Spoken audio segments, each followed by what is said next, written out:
Hi, guys. Welcome back to a special episode of the Adventure Paradox podcast. We are going to do the top 10 podcasts on the Adventure Paradox podcast for 2025. So these are the guests who had the most downloads, the most energy around their show when they came on with us. And we want to celebrate them today and just review some of these mic drop moments. If you have not listened to these 10 interviews and you're looking for a good listen, go listen to them. We will have links to all 10 shows in the show notes so you can go straight to the source. But first, just so you know who the top 10 are, I will say all 10 of them, and then I am going to do a deep dive looking at their transcripts, just relaying back to you some of their original medicine. We run our annual calendar sometime in November to the following October or November. If we ran it from January 1st to January 1st, there would be certain shows that just wouldn't have that much time. So, for example, any show that aired a week ago just won't have as many downloads because there's a kind of compounding interest that takes place when we're podcasting. And so a podcast has a lifespan, which is eternal, which is part of what's so incredible about podcasting. I am still teaching podcasting, by the way. If you are curious to check out my masterclass, I will also put that in the show notes. There are some other juicy things that will be making a comeback. Some of these guests were part of various summits that we were running and things. And these guests are so requested by our audience that we are looking to definitely collab with them in 2026 in the Year of the Horse, hopefully in person with some retreats and all kinds of different things. So, really looking forward to the new year. Super excited to share these 10 guests with you.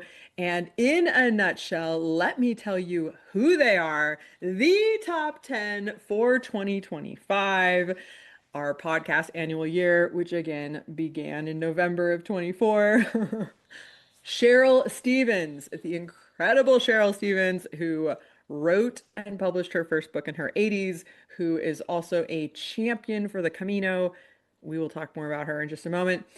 The beautiful Sarah Tacy, who runs Resourced and is an incredible athlete, human, and really gets into those somatic practices, breath work, how to parent in ways that are juicy. She was part of our Mommy Games series or the Mommy Olympics, which is making a comeback in 2026. She's an incredible mother, an incredible businesswoman, and really excited to tell you more about her. Natalie Tackett. This was the gal who wanted to share with us how we could pack light, a super simple, sweet suitcase. How did she do it? Traveling around the world. She's amazing and she has some health things. So she travels with a hot pot in a single suitcase around the world, a carry-on. So she was a really popular show. Kim McElroy, my favorite spiritual horse artist. Oh, it was her second time on the show. We had such a juicy interview. We always do. We go deeper and deeper every time. Such a gift. Cathy Pike, another beautiful horse person I have been following for a very long time. She has the Academy of Coaching with Horses. I love her and her work so much.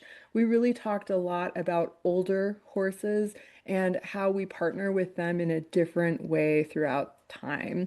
Heidi Johanningmeier. I loved our interview so much. She had a book come out last year. She is an actress. She teaches acting. She has so many incredible gifts, and her interview was also very juicy. I highly recommend you check that one out. Dana Fradella. Girls Who Recover is her podcast. Oh, as a fellow sister in recovery, we had so much fun vibing about recovery, about what it takes to level up to the next level. Of course, Cathy Heller was one of those magical moments in my life, being able to interview my mentor and dive deep into her book, which came out last year, Abundant Ever After. Oh, it was such a juicy interview. Lots of people resonated with it. She liked it so much, she aired it on her show, which was like the honor of a lifetime. And I will share more mic drops for each of these in just a moment, but that was a really good one. Beth, Mills, and Robey. Oh my gosh, this couple was so fun to talk to. They were so fun. They were so dynamic. They're the ones who lost a cat, if you remember. They lost a cat, and the way the Teton Valley, Idaho community came together to help them get their cat back was a really beautiful story. They were traveling, living here for a temporary amount of time, and they were traveling with cats. So there were a lot of unusual things we unpacked there. And the 10th of the top 10 is the incredible Arwen Becker. I have not stopped talking about Arwen. I have not stopped thinking about her work. The book she put out into the world is called She Handled It. And it has lit a fire up for me in terms of handling my own financial affairs because you just never know. You never know. And the reason I met Arwen and how it all started was because she was wearing this 29029 hat for Mount Everest. And she is a six-time finisher of these Mount Everest races where you hike the altitude of Everest and then you take a gondola back down. So all 10 of these guests were absolutely exceptional and incredible. I'm going to pause this now and I am going to look at all of their transcripts and share with you some mic drops going backwards from Arwen all the way back up to ending with Sherle Stevens. I am really, really moved by this work and really grateful to all of our listeners. And whether you're just listening to me to get a little bit more information about each of these guests, or you've been along for the ride listening every week, I want to thank you because without you, I don't know if I would do this. It's amazing when I hear from you. You can send a text message, you can send a review in the show notes. I love hearing from you. I love hearing how this work is changing your life. It absolutely changes my life as I get to sit with each of these incredible guests. And then when I hear that an audience is listening, really makes my day. Speaking of making my day, if you're watching this on a video, I have this little Christmas ornament who hopped out, who wanted to hang out with you guys. He is a pine cone that has been painted blue with a snowman hat and head put on him. And this little guy has been with me, I feel like, since my youth. It's such a weird little one. I don't know where it came from. I don't know if I made it, but I feel like he's been with me forever. So if you have something like that's physical, that's tangible, I want you to take a look at it or pick it up in your hand. It might even be your phone that you have in your hand. How it's connected to you, to your history, to your present moment, and what it's going to mean for you going into the future. Because for me, as I reflect on each one of these guests, our beautiful conversation, it's like glitter. Whatever we need is going to stay with us going forward. So as I share some of these mic drop moments and read to you in just a moment, I want you to think about this little ornament or some physical thing in your space that just means so much to you, has been with you a long time, is here with you now in the palm of your hand, and will have some meaning for you going into the future. That is my prayer as I go into reading some passages here for you. Thank you again so much for listening. Please subscribe, share with a friend, and if you haven't listened to these interviews and anything I just said really lit you up and you want to go check them out right away, go do that now. And if you want to hear some more quotes, we're going to get into each of these in just a moment. So stay tuned. But first, a word from our sponsor. I have some affiliate links now that I'm co-sponsoring with some different products. The one I'm most excited about at the moment to add a little sparkle, a little light, is Luxe Fit. These are the fitness pants that have rhinestones on them. They make bras to match if you need to know. And I strongly recommend them. I'm an affiliate for them now. You can find the link in the show notes. Back to Arwen Becker. She also has a podcast, by the way. It's evergreen now, which means she's not uploading new content, but it's called She Handled It. And her statistics about being a financial planner absolutely changed my life. And this is what a lot of women I've been talking to and audience members who've been coming to me have been talking about. So shout out Arwen. I hope we can do something together in 2026. I want to reflect back some of her words here. We were talking about this 29029 and hiking and really being in the journey. And here's what Arwen said. She said, Let me give you a little bit of encouragement and be that light to you in the midst of your own darkness and as it relates to the mountain. That's why I love volunteering every year, and I always do the overnight, the time where people want to quit. They're sick, they're tired, they're throwing up, they want to go in and sleep. They don't think they're going to be able to do it. And it's like, I've been there. I know what it's like throwing up on the side of a mountain. Actually, that's what I got to do in Jackson Hole in the morning. Throw up on the side of the mountain one morning. I know what that's, but this is what you signed up for. You signed up for something really hard, and now you're exactly where you're supposed to be.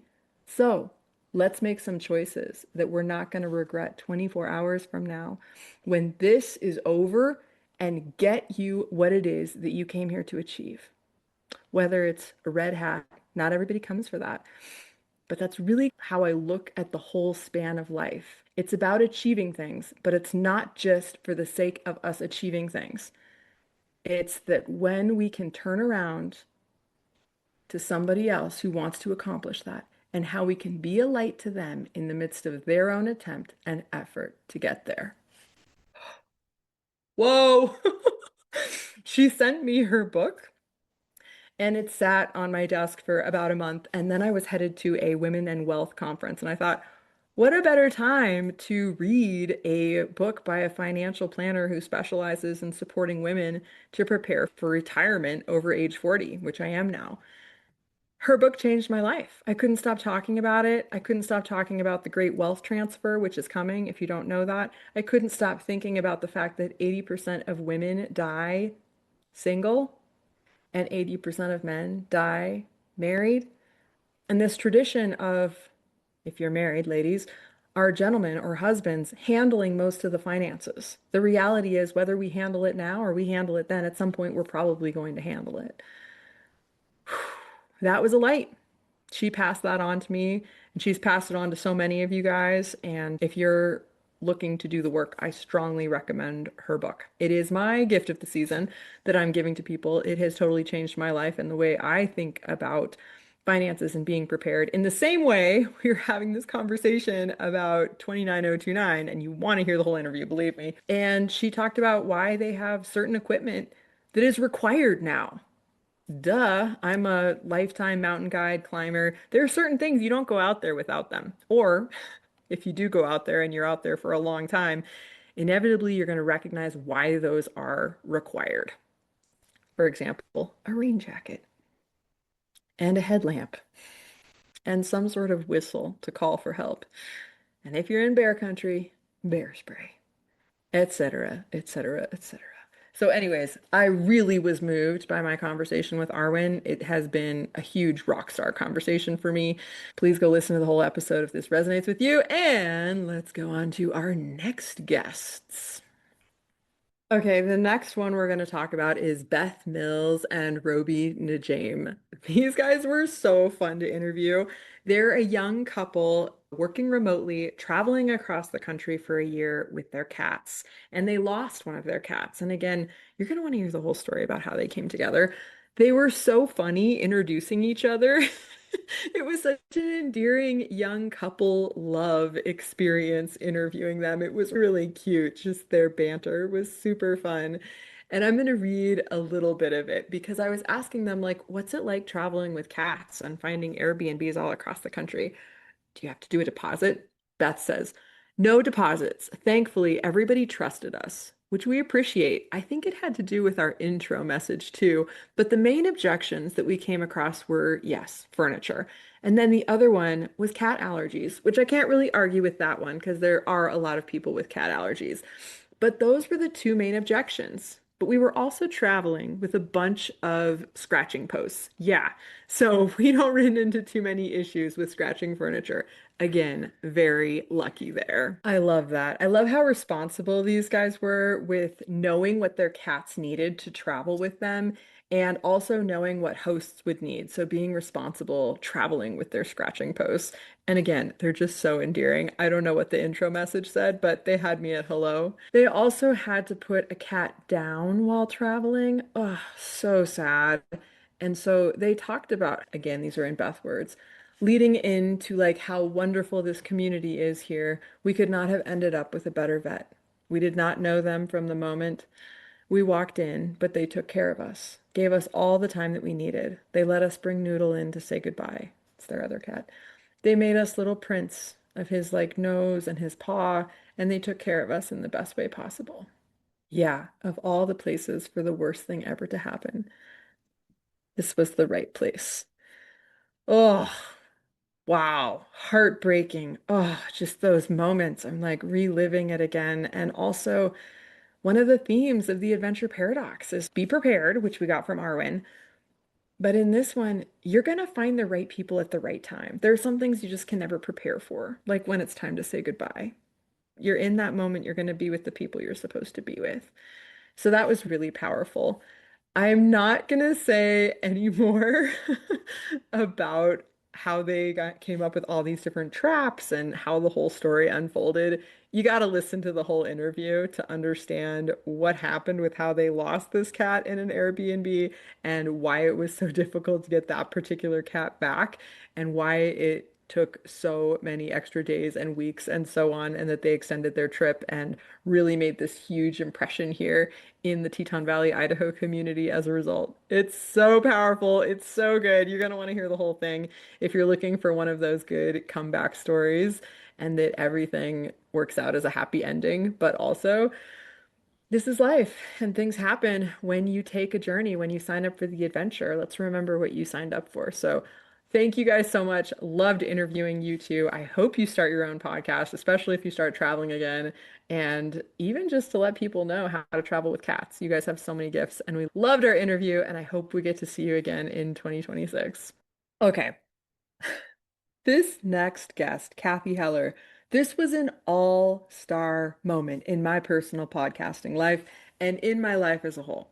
You have these summits in your podcasting life, 29029, where you realize in some ways you are at the top of your game. You have arrived at the top. But the thing is, it's not just about that moment. It's not just about that conversation, that interview. You're finally face to face with your mentor, getting to interview them. It has been about the journey of getting there and then all of the magic that happens on the other side.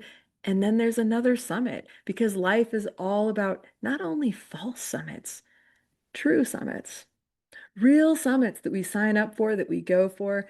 It's the journey, not the destination. And Cathy Heller, from the moment that we met, from the first time I heard her voice, I tapped into her wisdom. I felt so known. I felt so seen. I felt so heard and understood on the deepest spiritual level. And for that, I am truly grateful. I've been studying with Cathy Heller ever since, and that was 2022, fall of 2022. So here we are, 3 years later, and I am still more in love with you, Cathy Heller, than ever before. I appreciate you and your journey. And in this little snapshot, I'm going to share. We were talking about your podcast and your book and how they intersected, and you rebranded your podcast to the title of your book, something that I also did to keep everything in alignment, if you will. And so I'm just going to share a little bit about how you found your way in your messaging and with so much gratitude as you activated and encouraged me in sharing my own voice and getting out into the light with my own podcast. And sometimes the difficulty of the journey, this is in Cathy Heller's words, the difficulty of the journey is what makes it fun. But to really get clear, what is your message? I think that we have so many voices coming toward us and so much feedback that we sometimes think we have 5 messages or 3 messages, and we do. But there's usually one thing that a violin does better than a piano. There's usually one thing that a cello is meant to do. And so if you think about people like Eckhart Tolle, somebody would walk away and say, I think that his thing is like the moment being present, even though, since he has so much wisdom, he could probably talk about lots of things, and he does. That's his thing. Or Brene Brown definitely talks about a lot of things, but we know that vulnerability is really her lane. And so I think at some point it really occurred to me that making the spiritual feel real for people is my thing. I'm just good at talking to anyone, no matter what language you speak. If you're analytical, if you're this, if you're that, if you're from the Midwest, if you're from the Northeast, it's like I can somehow distill down concepts that might have before seemed like prickly or you didn't quite find your way into those conversations. All of a sudden, it feels very accessible. It feels like love. It feels like ease. It feels like it's you. That is my thing. So I think my team really likes the fact that now the podcast and the book really mirror one another. And then we also built this membership called This Abundant Life now, which really is a great place to do the implementation of what we talk about in the podcast and the book. And that was a journey. And if you think about it, it's like there are just so many moments in our life, whether we are aware of it or not, are holding ourselves back. We're the ones keeping ourselves from being fully free because there's a reason we don't just go all in on who we actually are. We're afraid that we'll be too much for people. We're afraid that we'll outgrow our relationships. We're afraid that we're going to alienate people, whatever the reasons are. And so I do feel like there was a real learning to love myself and learning to find even more integrity and people please less that let me go into this alignment. And so now it does really feel good that they're all very much connected and congruent. And oh, what a journey! I interviewed another guest this week who's doing a full rebrand, and it's amazing to talk to a master, and Cathy Heller, you are a master, about how you distilled down what is your one thing. And yes, you can do so many things so well. And I love this abundant life, by the way. If you're curious and want to join us for the ride, I'll try to drop a link to the membership in there. But I just love, love, love distilling down to that one thing, really speaking on it, really getting good at it, and being known for it. In many ways, I'm the horse lady. I'm known for talking about horses. And you've been challenging me, and I hear the challenge to speak more about wealth. Specifically at the Women in Wealth Conference, I asked you, are you going to talk about the great wealth transfer that's coming? And you said, no, Kat, you are. That's going to be your thing. You talk about it. All right, challenge accepted. So, if you don't know what that is, and thank you, Arwen Becker, for really cluing me into what that is, we will be talking more about it in 2026. Meanwhile, let's go on to our next guest. Without first acknowledging, hats off to Cathy Heller, because without you and the work you do teaching others to podcast, I'm not sure I would have a podcast here today, and I am so grateful. Thank you so much. Keep doing what you're doing, my friend. I love and appreciate you every day. You've made my life better and the world better too. So let's keep going. Let's keep doing this thing. Okay, on to the next one. Okay, Dana Hunter Fradella is next. We loved each other from the moment we first laid eyes on one another. We did meet through the Cathy Heller community podcasting. I was on her show, she was on my show. I had so much fun interviewing her and hearing more about girls who recover, which is in the top 5%. It's probably even higher than that now. And I'm so proud of Dana for the work that she's doing here on this planet. There can be a little bit of a gray area when it comes to recovery and coaching and all the things. And we address that a little bit in the part of the conversation I want to share today. But we also talk about magical motherhood and that entrepreneurial spirit that we have in ourselves, but that we can also see in our daughters. So she has a really beautiful story about the lemonade stand and bringing the bunnies and like all these things. You're going to want to hear the whole thing. It's really good.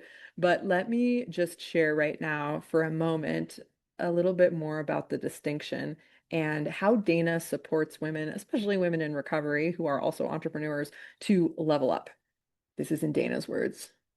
When you think about your relationships that mean the most, are they centered in love and compassion and understanding? Because for me, that's what clean recovery looks like. And a lot of times, especially with the women that I get to serve as a coach, they'll have years in recovery, but they'll still have some blind spots around, I thought life was supposed to be hard. I had someone on my porch this morning who said, because life is hard. I was like, really? Is it? Is that your experience? Do you think my life is hard? If you look down into the neighborhood, does it appear as if the neighborhood is having a hard time? So it's like this waking up to the possibility of a new agreement, a new experience. And that being as simple as she was holding one of my coffee mugs, and I said, why don't you look at the coffee mug? And what would it be like if you swapped what was on the coffee mug for your old belief that life is hard? And guess what the coffee mug said? It's a brand. Life is good. Good. I was like, I don't think they make a brand unless they were on to something. It's also how that being something my dad used to say all the time. So bless him for instilling that belief. I don't have evidence of my life being really hard. Although I could tell you the story, and part of you might be like, that was hard. And maybe it was at the time. And I don't want to discount this idea that, like, we're having a hard time or there's a challenge. There's no burying my head in the magical sand, but it's coming back to, and this is what I really believe recovery is coming back to, and remembering what is actually true, who you actually are, being a daughter of the infinite, or a daughter of the divine, or a daughter of some really incredible parents, or whatever your claim to fame is. You are a daughter of something really special. I love that so much. I love just this like reminder to come home to yourself. And if you're struggling with sobriety and you're waking up hungover or you're off because you're sick in some sort of spiritual plane and you need support, quitting drinking, quitting drunking, drugging, quitting something that you know is soul sucking what your soul came here for. I believe that's where recovery has an answer for us, to return us to who we really truly are. So thank you, Dana, for doing the hard work, though it doesn't have to be hard. It is life is good work of podcasting, of sharing and coaching with your community and being one of our top 10. I can't wait for us to come together on horseback here in 2026. It is going to be so fun. I love and appreciate you. And yeah, I hope I get to be on your show again. And thank you so much for coming on our show. The next guest we're going to spotlight is Heidi Johanningmeier. 2025 was your year. You became an author. Oh my gosh. A Mother's Mission is your book. It is available out there. You can find the links on the show notes for her podcast, which is linked below. Was so amazing to interview you. We run in a lot of similar circles, although I've moved away and we no longer geographically are close. I feel so close to you on a spiritual level. And I really loved what you said at the end of our interview. We talked a lot about the experience of writing, of birthing a book baby. One of my favorite conversations here on the Adventure Paradox is when we are becoming, when we are in that experience of becoming an author and doing the work to get there, or becoming a podcaster. Love the journey. And I also love what you shared at the end of our interview, which is what I'm going to share today. So, in your words, no one else cares what your house looks like. Light a candle. You know what I mean? One day you're going to look back at pictures and people are going to look at your smile, not your wrinkle lines. They are not going to care. Joy will come through. And P.S., I'm bringing that up because I struggle with it myself. The most beautiful people are not perfect. By the way, Heidi is a model and an actress, and she's very beautiful. I just want to put that in there for the record. And again, these are her words. They have joy streaming from them, so be joyful. You deserve it as much as everybody else in the room. And when we have those moments, remember, this isn't who you are. It was a moment. Yeah, it was a moment. So something that I use when I'm trying to breathe, because I have, and again, these aren't my words, but I love the description, like monkeys are being chased by bees in a snowstorm in mine. So trying to meditate. Okay, so I have to use a mantra. And the mantra that I like to use is God is with you. God is in you. You are enough. So when everything else seems like it needs to be perfect, it doesn't. Ah, I love it so much. Oh my gosh. Thank you so much, Heidi. I so needed that. And here in the holidays, whether you're looking at other people taking vacations or their house looks perfect, their decorations, whatever it is that's coming up,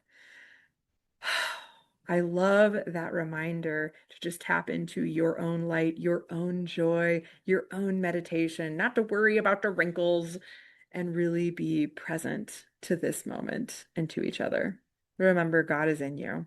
Thank you so much for sharing this, Heidi. Thank you so much for sharing your book. You are just a light in this world, and I loved having you on the show. I can't wait to see what we do in 2026.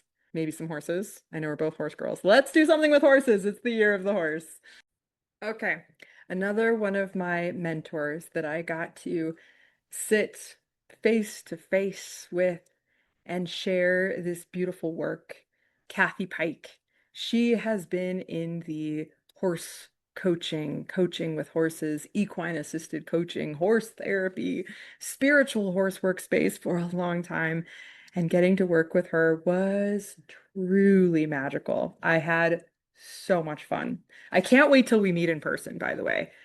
It's happening. 2026 Year of the Horse. We are going to make it happen. Let's definitely make it happen.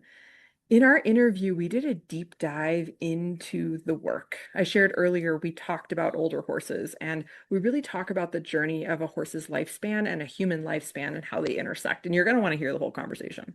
Really good. But the piece I'm going to share right now is about intuition specifically and working with horses. Here we go. In Cathy Pike's words.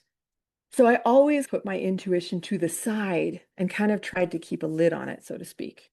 When I started to work with the horses and I did a lot of my own healing, and when I started to really create strong flows in my body, if you will, with the chakra system, opening up those energy centers. And when you're in horse time and your brain waves slow down and you're breathing differently, your system, your nervous system resets, and there's a lot more available to the experience, including the spiritual experiences. So for me, what started to happen is when I was with the horses, I was experiencing a lot higher levels of intuition, getting insights that were not about disastrous things.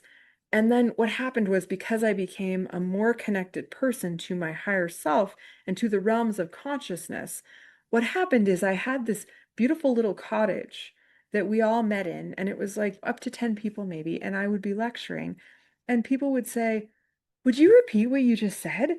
And I would be like, "I don't know how to. I can't," because there was another guidance coming through.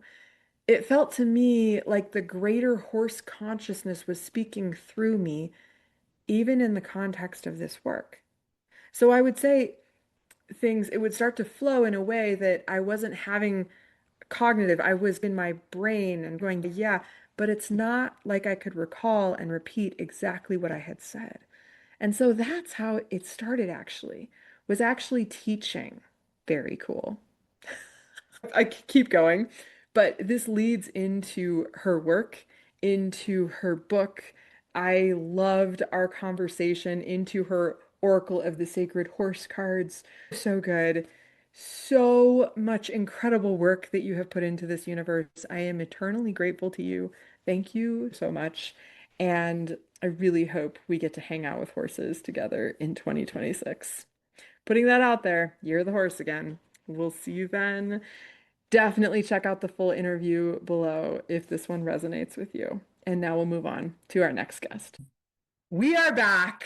I just took a short commercial break. I don't know if you could hear it or not, but my children were coming in and they just got out of school, and we have some Christmas caroling happening at their school in just a little bit, and projects and so many amazing things coming up that they're so excited about. One of them is singing a hippopotamus song, which I'm actually really excited to sing with them. All I want for Christmas is a hippopotamus. I don't have the tune right, but anyway, next time, next year, we're gonna sing it together, I bet. Actually, that is one of my favorite things. One of the things I am most excited about in 2025 is my children starting a podcast. If you haven't heard, stay tuned because I believe it is coming to you in 2026. There may be a teaser before the end of the year, but it is really happening and it is really cool to see them stepping into asking questions, listening intelligently, learning how to do deeper listening, deeper understanding, preparing intelligent questions, curious questions, just allowing them to be themselves as interviewers, to authentically be 7 and 9, and now they are 8 and 10. They just had birthdays, and it's really cool to see them come into their own. So, anyways, can't wait to share more about that. We just took a little commercial break here back at the ranch, feeding horses, water. There's a lot of wind out there today, which is part of why I'm not in my office recording because the glass window is shaking. It's so windy out there. My fingers are freezing from being outside.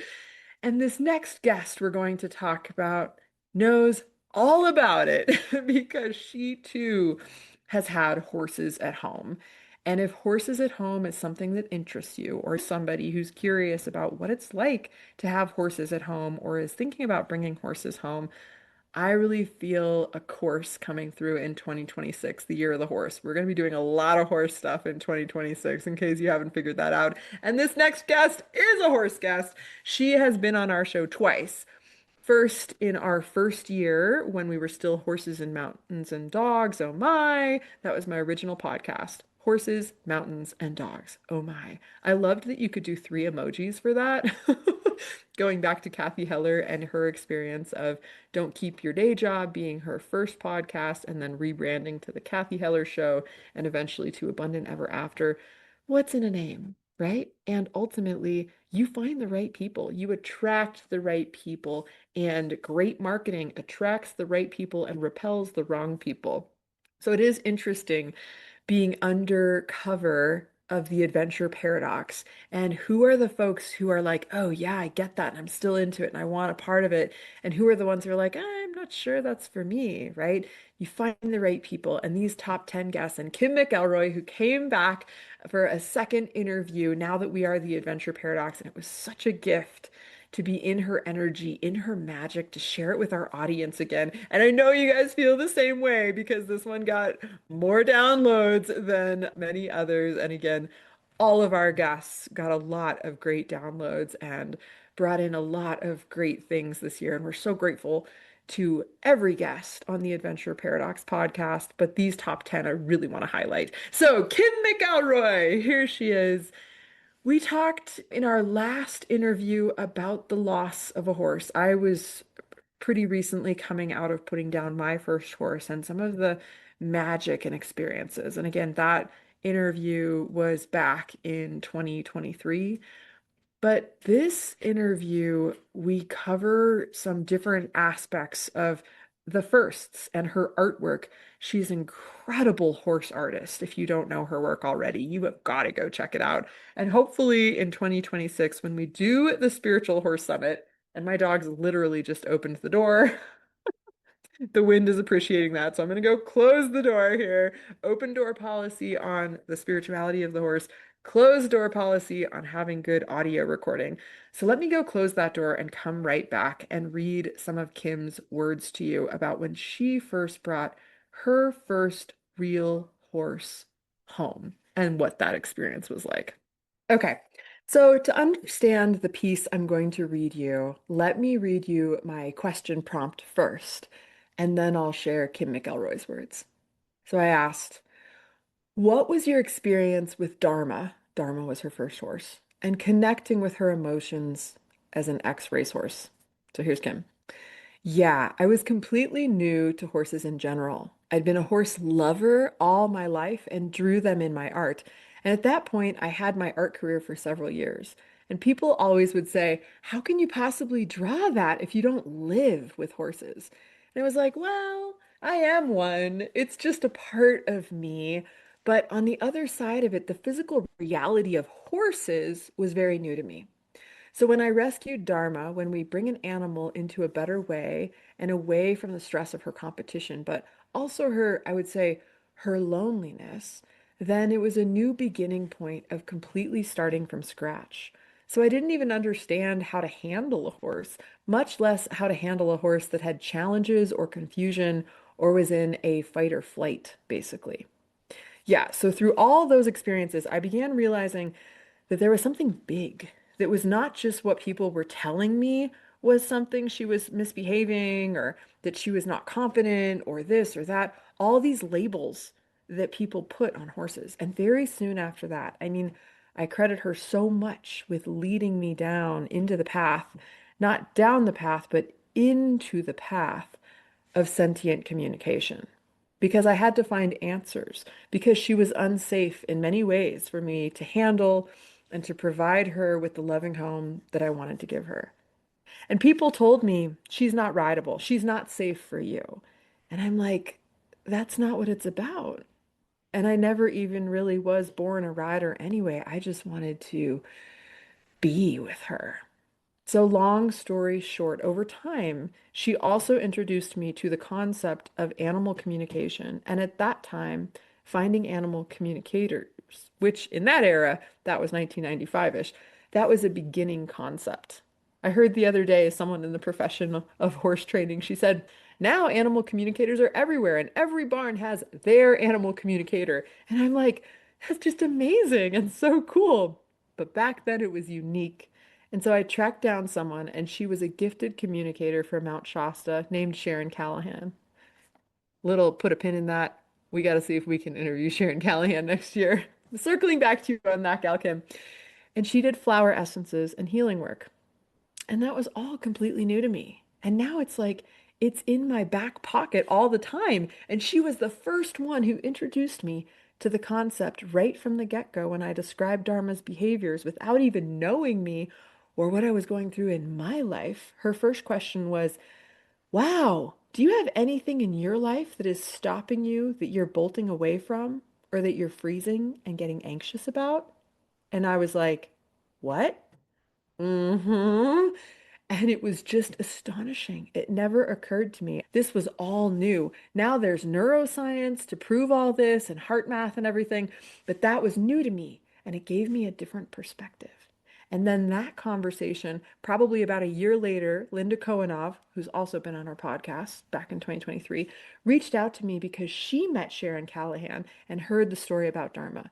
She repeated the theme of Dharma that was reflecting some of my life issues as well as her own, like it made it bigger. And then Linda reached out to me and said, I'd like to share that story in the Tao of Equus, which is one of her 21, 22, 23 books that Linda Kohanov has written. And that's how we met. So Dharma had this all in mind, I'm sure, in her soul agreement with me, of course. Yeah. So it was really astonishing. And even now, even though animal communication and these themes are becoming more recognized, and you can pretty much broach that subject with any animal person, if not someone else about that, but there's still a lot of, I would say, misunderstanding or the dominance hierarchy perspective is still prevalent in the horse industry and racehorses in general. I would say the use of horses for sport is so hard to break through that. There's got to be a term for it. Like the wall of, I just spoke with someone the other day, and she's a very enlightened person that I was speaking with. And she said, I so struggle because my parents, my mother and her grandfather, were always in the racing industry. And they're just convinced that these horses are having a good time, that they're perfectly well cared for, and that they're actually just fine and there's nothing wrong, that there's a price to pay. Sometimes sports people are injured too, so that kind of thing. And I actually did a card reading from the deck. We're going to be talking about racing, and that was really revealing too, but definitely not just from the basic principle of trauma and what a natural horse should live like in a herd and able to move and not be locked in a stall for 23 hours a day. You could go on and on. And some horses are more sensitive than others. Some of them recover from that and they can move on to happy, healthy lives. Other horses, like Dharma, were completely traumatized. Their nervous system is traumatized. So she didn't exhibit those behaviors. When I first met her, she seemed perfectly happy. And the day I met her, she seemed fine. This is my home. These are my people and my horse companions, and this is how I live. This is what I've known.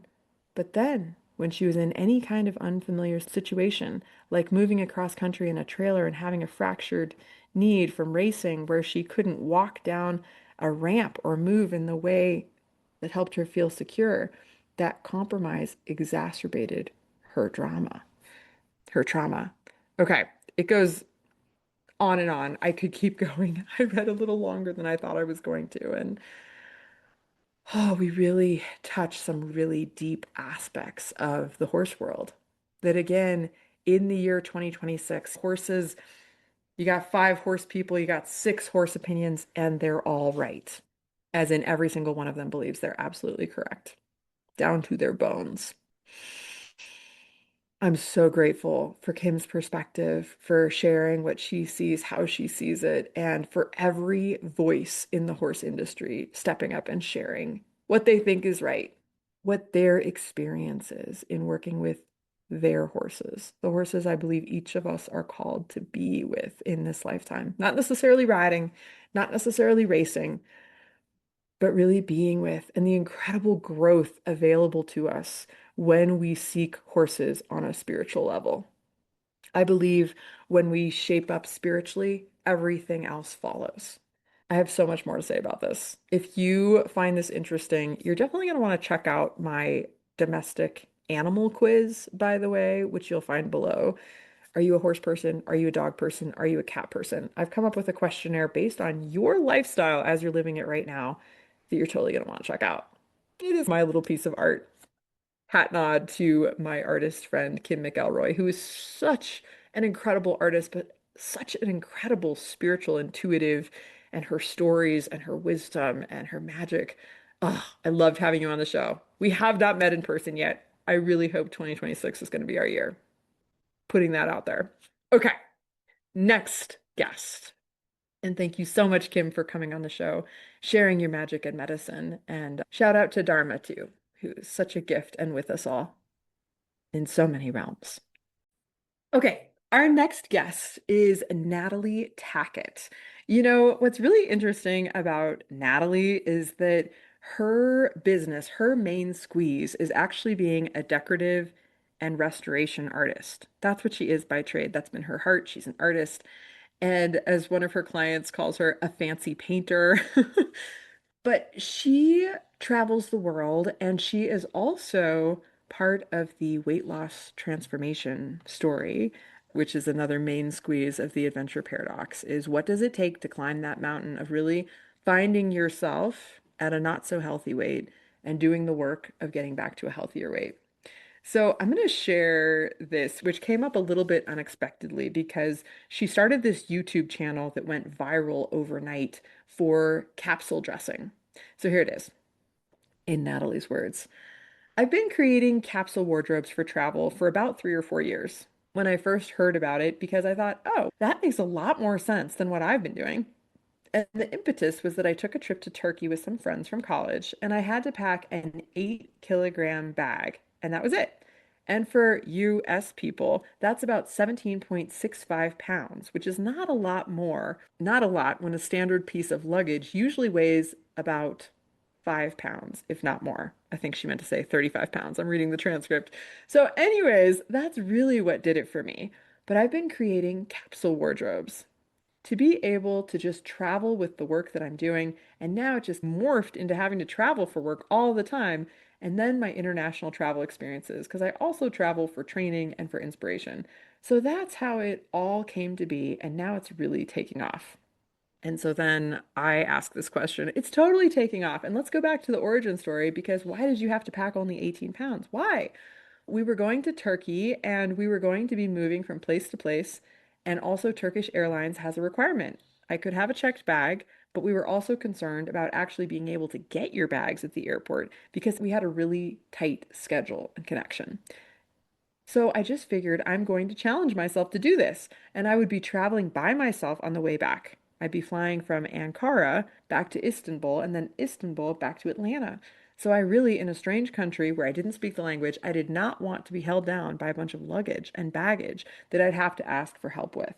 Okay, whether it's your weight that's weighing you down or what you're traveling with, This story goes on and on. There is also a magical cat story in this particular one, if you're a cat person. I'm reflecting on our guests from this year, and I'm not sure anyone shared any dog stories. So we're also going to put that out there for 2026.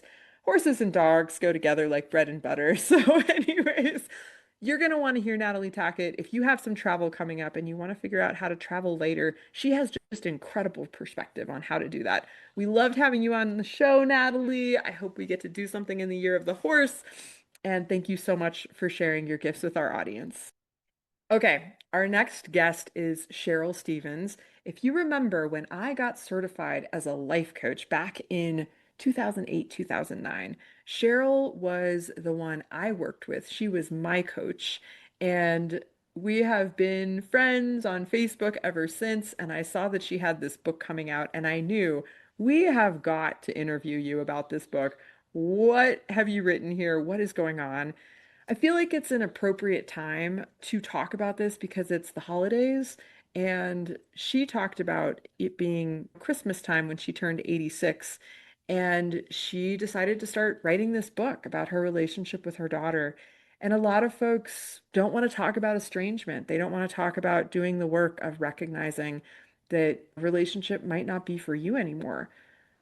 Sherle really brings that shadow into the light and shares her journey about how to do that. This was a really powerful conversation. I am just going to share a quick snippet, but if you resonate with that, you're going to want to check out her book and you're definitely going to want to hear the whole interview. Okay, here is the snippet that I am going to share right now with Sherle. And here's the question. We were chatting the day before our conversation, and I said, you were talking about a third way. I think so often people get into black and white thinking. Could you touch on that? So here's what Sherle says in her words. Yes, there's either continuing to be in an abusive situation because it's family and you don't feel that you have a choice, especially if you want to feel that you're a good person, that you have to keep giving more and more opportunities for the other person to show up and love you and be kind to you and so forth. So there's that. And then there's just no more. I'm done. And without further words, without even saying, I don't ever want to see you again, but just simply not speaking anymore, not contacting anymore, just to be in estrangement. And I was in that situation for maybe 5 years. And then I came across a couple of books while I was writing this book. In fact, the epilogue, although please don't run to the end and read the end first, but the epilogue is written a year later than the rest of the book. Oh my gosh.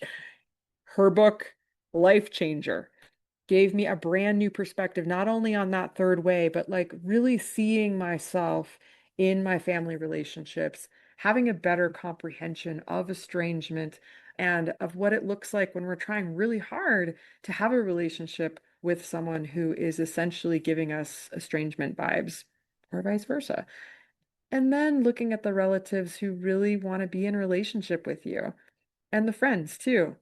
This is powerful work, my friends. If you have not done this shadow work in your family, in your relationships, in your life, I invite you to step into that in 2026, in the year of the horse. Okay. You can find the whole thing in the show notes, along with the title of her book and what that third way is that we're talking about and what happened between her and her daughter, but also her relationship with her own mother and really unpacking that mother-daughter wound. Really powerful work. A huge shout out to Sherle Stevens, by the way, for being my first coach. You were essentially my very first ever life coach back in the day, and it has been almost 20 years now. We're moving on to almost 20 years, and I'm really grateful for your medicine, your wisdom, your encouragement to see that there could be a third way.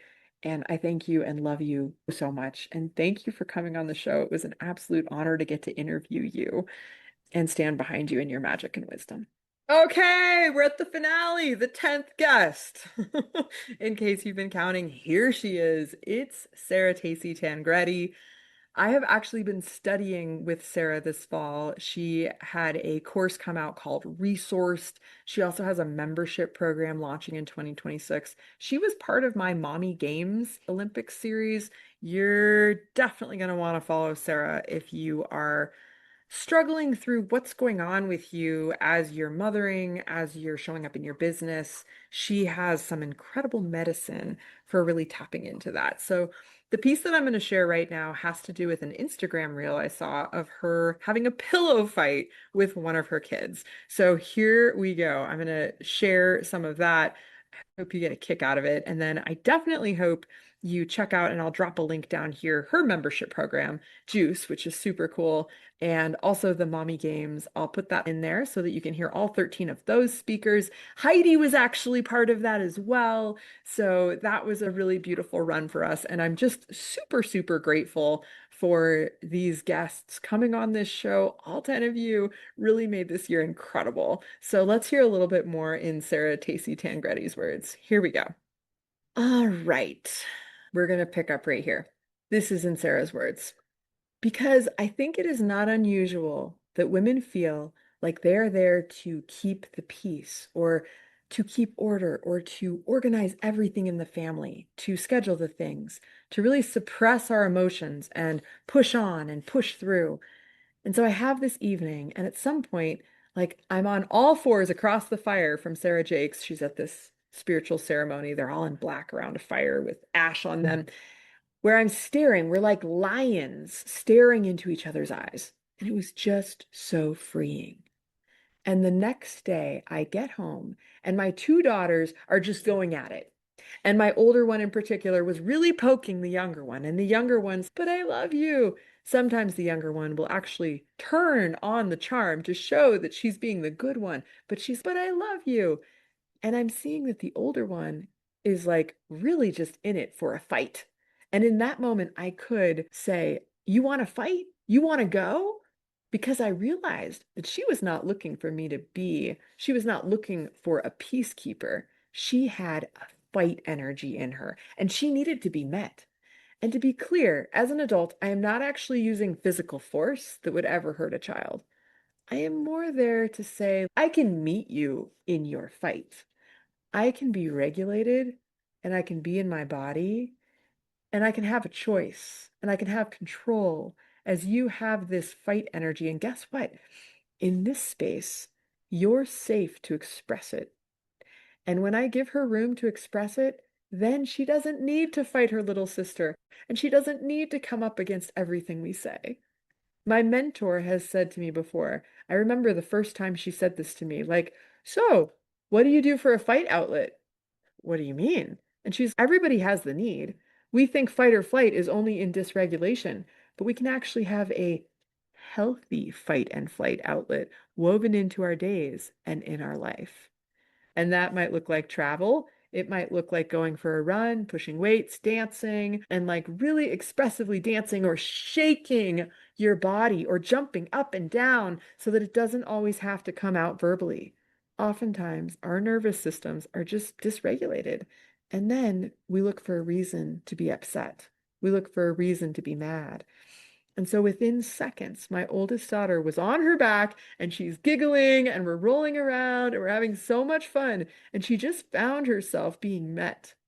So instead, I imagine being a child that has a really wide range of emotions, always being met by a calm parent could be very othering. And I'm not suggesting that therefore parents should all yell and scream. I am saying that regulation has a range. And part of healing our nervous system is to increase our range. So that includes fast, and it includes slow, it includes medium, and it includes possibly spiritual, mental, physical, and relational, right? That is right, Sarah. Hats off to you, girl. Woo! Way to close out our year. You were actually the first of the 10, though, as far as the year went, because you were part of that Mommy Games that took place last December with such a powerful group of women. Thank you so much for being part of that. Thank you so much again, listeners. And if this work resonated with you, please go and listen to these speakers, follow their work. Stay tuned at the Adventure Paradox because we have some really cool stuff coming up in the Year of the Horse. Meanwhile, I have got to sign off. I got to go Christmas caroling with my kids, but it has been awesome to honor each and every one of these guests to get back into your medicine. I can't wait to see what you all do next. And thank you so much for being part of 2025. As always, if you loved this, share it with a friend, subscribe, follow along. It helps the algorithm. And send us a text or a review. We would love to hear what really resonated with you. Till we meet again, Happy New Year and happy holidays.